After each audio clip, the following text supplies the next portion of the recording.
Hello everyone, good morning, Om Shanti. This is Garima here once again. So today in this video we are going to talk about a very basic concept, but usually it is ignored a lot of times.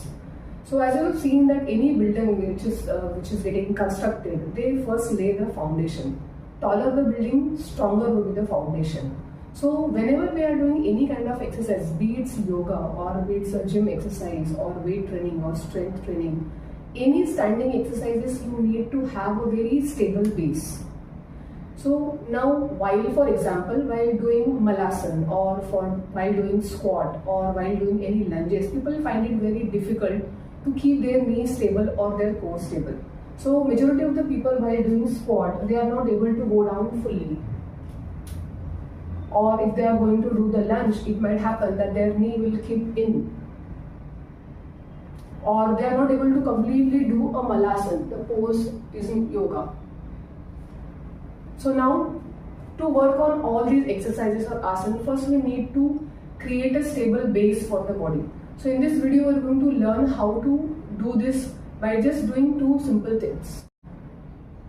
So a stable base will give you a nice footing, a firm foundation, right from your ankle to the knees, to the hips and to your core muscles. So now before doing those two things, one has to understand that you need to have a good hip flexibility and knee flexibility and ankle flexibility.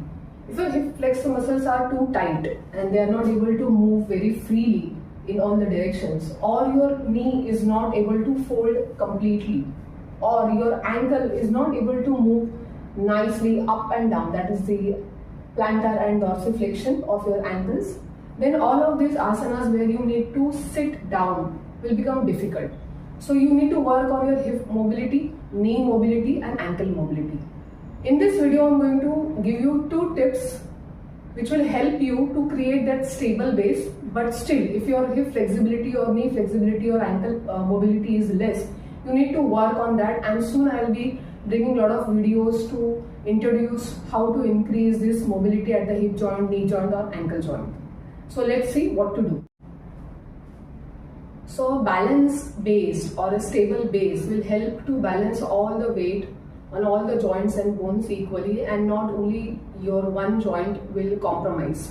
So now to do this, first we need to create a nice arch. So majority of the people I have seen recently that their arch is flat, or we call it as a flat foot. So there is no firm gripping on the foot.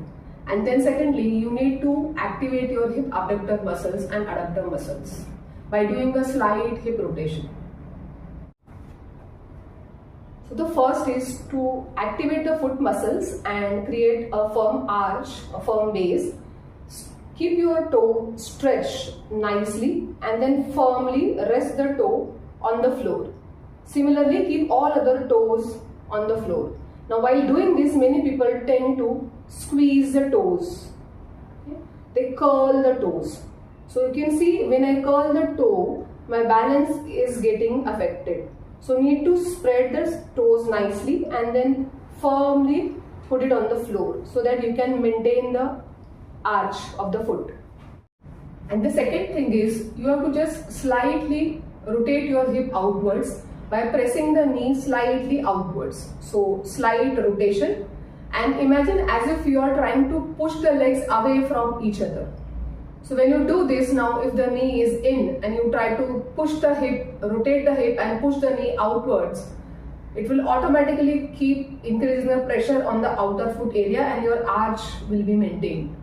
So there is one more thing which you can do is to understand exactly this. You can use a band and just keep the band above your knee. And now try to push the knee outside.